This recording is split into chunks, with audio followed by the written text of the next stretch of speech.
Depuis ton plus jeune âge, tu as été éduqué, façonné, formaté, non pas pour te réaliser, t'épanouir ou accomplir tes rêves les plus dingues, mais juste pour répondre aux attentes de la société et de ceux qui l'ont constitué, qui ont mis en place le système dans lequel on vit. Écoute bien la vidéo, jusqu'à la fin, tu vas halluciner. On t'a toujours dit que pour y arriver dans la vie, pour gagner de l'argent, etc., il fallait en chier, il fallait travailler comme un taré, il fallait passer des diplômes, etc., etc. Et c'est vrai que la plupart du temps, si tu prends tes parents comme exemple, tu peux avoir une confirmation qu'effectivement, ce qu'ils t'ont dit ou ce que tu as entendu, c'est vrai, c'est la réalité de la vie. Et pourtant, il peut en être autrement. Néanmoins, à chaque fois que tu posais une question ou que tu voulais quelque chose, tes parents justement, ou des proches, quand tu demandais quelque chose, ces gens-là souvent te disaient « Ouais, bon, écoute, ça va, et quand tu travailleras, que tu seras libre et indépendant, on verra, toi, tu auras ton argent, on verra comment tu utiliseras ton argent. » Et du coup, tu t'es forgé l'image de ça, une projection de ce qu'allait être ton futur. Et 20 ans plus tard, quand tu découvres comment ça se passe pour de vrai, là tu dis « What the fuck ?» comme on dit, c'est pas du tout ce qui était prévu au programme, quoi. Et tu te rends compte que tu n'arrives pas à joindre le bout, que tu tournes en rond, etc. Et pourquoi ? Pour une raison très simple.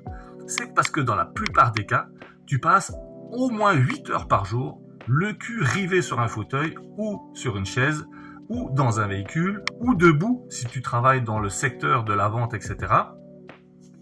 Et tu fais rien.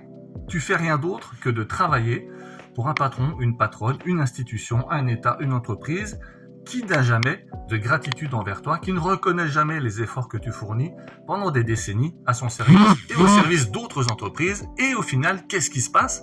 On te vend juste l'image de la retraite en te disant « Ouais, mais tu verras, plus tard à la retraite, tu seras tranquille et tout. » Et en fait, pendant ce temps-là, tu fais quoi ?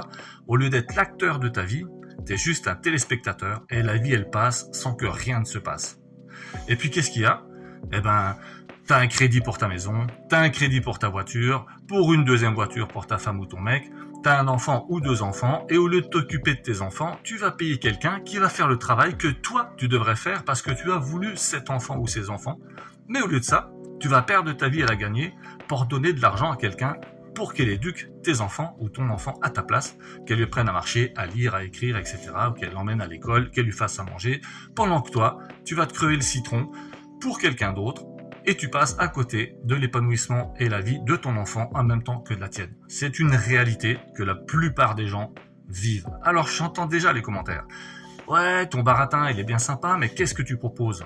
Je propose de se réunir, de s'unir, de voir les choses autrement. J'ai vécu ça aussi. Quand je me suis rendu compte que je vivais une illusion, une énorme arnaque, heureusement, j'ai été malade et j'ai pu changer ma vie. Mais j'ai connu tout ça. J'ai eu des biens immobiliers, j'ai roulé en voiture de luxe, etc. Mais quand j'ai bien réfléchi, je me suis rendu compte que rien ne m'appartenait jamais là-dedans. Pourquoi ? Je vais te dire pourquoi. Parce qu'à l'époque, quand je roulais en Porsche, etc., j'avais un leasing sur cette Porsche. Elle me coûtait 2000 balles par mois. Ça veut dire qu'elle ne m'appartient pas. Et que si demain je ne pouvais plus la payer, ils allaient la récupérer. Les maisons, les biens immobiliers, j'en avais 6 à un moment donné. Des maisons, 3 maisons, plusieurs appartements, etc. à la montagne. Tu fais un crédit pour tout ça. 10 ans, 11 ans, 15 ans, 25 ans, ça dépend des gens, mais tu as une durée, des fois 25 ans ou plus de crédit. Ça veut dire que pendant tout ce temps-là, cette maison ne t'appartient pas, elle appartient à ta banque. C'est ta banque qui détient le pouvoir sur toi. Et si demain tu peux pas payer, ta banque vendra le prix qu'elle doit récupérer sur ta maison. Si ta maison vaut 1 million et qu'elle doit récupérer 500 000 balles, elle la vendra 500 000 balles. Tu auras peau de balle et ta banque se sera remboursée, point barre, et tu passes à la ligne et tu te retrouves à la rue comme un con ou une conne. Et c'est comme ça que ça fonctionne. Le système dans lequel on vit est comme ça. Il n'est pas fait pour t'épanouir, il est fait pour t'asservir, pour te contrôler. Et on te rend malade. Pourquoi ? Parce que la société t'amène des solutions, soi-disant, pour que après, quand tu es malade, elle puisse te guérir. Des médicaments via Big Pharma, des ci avec des psychiatres ou des machins, des ça avec d'autres choses. Il y a tout un système qui est extrêmement bien fait, bien huilé, bien verrouillé, dans lequel on va t'endormir pour que toi, tu sois un consommateur, un mec qui croit qu'il a une liberté alors qu'il n'y a rien du tout comme liberté. On est dépendant de l'idéal de liberté qu'on nous a vendu mais qui n'arrivera jamais. Et en réalité, quand tu entends des slogans comme en France, je crois que c'est liberté, égalité, fraternité, je pose la question, où est la liberté ? Qui est égal à qui ? Et où est la fraternité ? Aujourd'hui, tout le monde s'en bat les couilles de tout. Les gens se foutent de tout. On sait tout grâce aux réseaux sociaux. Ce qui se passe à l'autre bout du monde, dans l'instant, on le sait. Et pourtant, on ignore jusqu'au prénom de son voisin de palier. parce qu'on communique plus entre nous. On se parle, comme je le fais maintenant, via des réseaux, etc., mais on parle plus entre nous. Je vois dans la rue les gens passer avec des casques sur les oreilles, je le fais. Regarde, j'en ai aussi, je le fais pour parler, parce que mon micro est de meilleure qualité ici que si je parle sans les oreillettes. Et j'essaie de m'astreindre à ça. Et c'est en ce sens-là que j'ai changé ma vie. Grâce à la maladie, j'ai vécu ce que j'ai appelé le dépouillement. Ça m'a permis de voir et de percevoir ma vie autrement. Et j'ai refusé de rentrer de nouveau dans le système. Alors bien sûr que je suis toujours dedans. On ne peut pas aller sur une île déserte, il n'y en a plus. Il n'y a plus d'île déserte. Donc qu'est-ce que je fais? J'essaie de vivre le plus chichement possible, le plus minimaliste possible, dans le sens où j'évite de faire des incartades dans le système de la manière dont je ne veux pas pénétrer ce système-là. Et je refuse que quelqu'un m'impose sa vision des choses. Si tu réfléchis bien, à chaque fois que tu penses obtenir quelque chose, tu ne l'as pas. Comme j'ai dit tout à l'heure, on passe plus de 8 heures par jour, les gens lambda passent en moyenne 8 heures par jour au travail. Plus le temps d'aller, de revenir, le temps de manger sur le lieu de travail. Tu vas manger un sandwich ou un truc que tu amènes de la maison parce que tu te dis si je mange au resto tous les jours, je vais bouffer l'argent que je gagne. Et voilà. Et tu rentres le soir. Ta femme ou ton mec a fait la même chose. Vous êtes les deux laminés, il n'y en a pas un qui a envie de faire l'amour. T'as mal à la tête, machin, etc. Tu retrouves ton ou tes gamins, comme j'ai dit tout à l'heure, que t'as récupéré à la crèche. Ou parce que t'as une nounou qui s'occupe de faire le travail que tu devrais faire. Et on est dans un bruit constant. En plus de ça, il y a toujours du bruit quelque part. Et quand on arrive, on met la télé pour se divertir. On va faire des trucs, on va picoler un coup pour avoir l'impression de vivre. C'est ça vraiment la vie que tu as envie? Est-ce que c'est comme ça que tu veux construire ta vie, que tu veux donner cette image à tes enfants? Alors me dis pas qu'il n'y a pas moyen de changer ça. Aujourd'hui, si tous ensemble on décide de changer notre vie, par capillarité, la vie de toute la planète va changer. Si on se dit, ouais, je refuse de rentrer dans la profondeur du système parce que à partir de là, je vais prendre les bénéfices de ce système-là, mais je vais le tourner à mon avantage. C'est-à-dire qu'au lieu de rentrer dans les schémas conventionnels, ces clivages qu'on nous impose et de dire, ben voilà, oui, ok, je vais aller travailler, trimer, et puis d'avoir cette image que tu n'as pas choisie.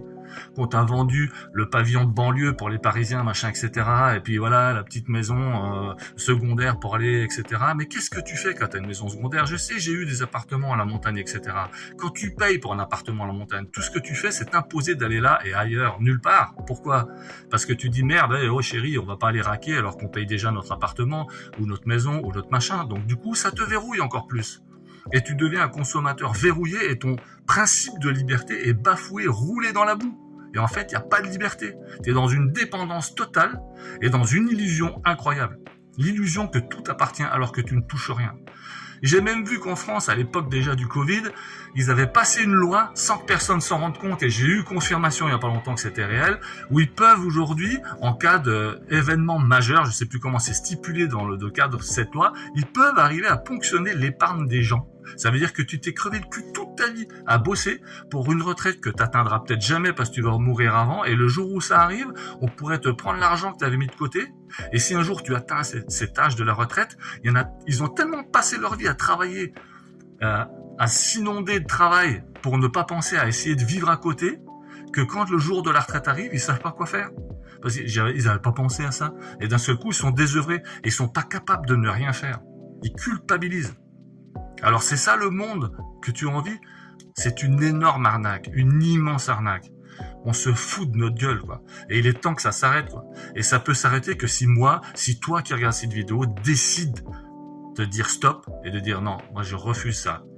Je refuse. Et au lieu d'aller chercher la course au matériel et dire ouais chérie, on va travailler les deux, on aura plus d'argent, on va aller en vacances, et puis même faire des crédits des fois pour aller en vacances, t'imagines? Alors que tu devrais pouvoir profiter du travail que tu fais dans la société. Il y en a qui sont obligés de faire des crédits pour se barrer en vacances. C'est pas une abomination ça? Mais si au lieu de tout ça on se dit ouais tu sais quoi, on va diminuer notre temps de travail de 20 ou 30% les deux, on va s'occuper de nos gosses nous-mêmes, on va leur apprendre notre vision de la vie, on va faire ce qu'il faut pour qu'on soit bien, et puis voilà, on aura un peu moins de fric, mais on sera vachement mieux. Et déjà, on va perdre moins de temps, et l'argent que tu passes pas dans tes déplacements et tout le bordel, eh ben, tu vas pouvoir le mettre ailleurs, quoi. Donc c'est ça, des simples réflexions comme ça. Et après, je ferai d'autres vidéos si ça t'intéresse sur les métiers qui vont disparaître à cause de l'AI, etc. D'autres qui vont être créés. Tout est en train de se modifier. Ça va très très vite. Alors toi, comment tu fais? Comment tu agis? Comment tu réagis à tout ça? Est-ce que c'est ça la vie que tu veux? Et c'est ça le rêve que tu veux transmettre à tes enfants? Une société comme ça? Une société dans laquelle on se sent bien alors qu'elle est malade? Est-ce que ça, c'est pas asymptomatique? Dis-moi en commentaire ce que t'en penses. Je te remercie de liker, de me suivre, de partager. Et à bientôt pour de nouvelles aventures, de nouvelles réflexions.